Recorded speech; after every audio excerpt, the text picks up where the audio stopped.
Kagaya kita na bagong NMAX user ay maglagay ka na ito. So, ito yung tinatawag na sensor cover mga bossing na CNC finish mga boss. So, ganyan yung itsura niya mga boss. And ang purpose niyan is para maproteksyonan itong sensor dito mga bossing, yung pinaka-plastic. Plastic lang kasi yun mga boss.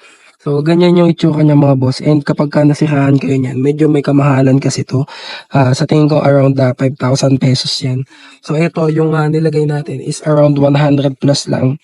So, tignan nyo yung difference, di ba? So, kapag nasiraan ka nito, gagastos ka ng 5,000. At kung bumili ka naman nito, syempre, 150 lang yung magagastos mo, di ba? 150 plus lang yan eh. O, di ba?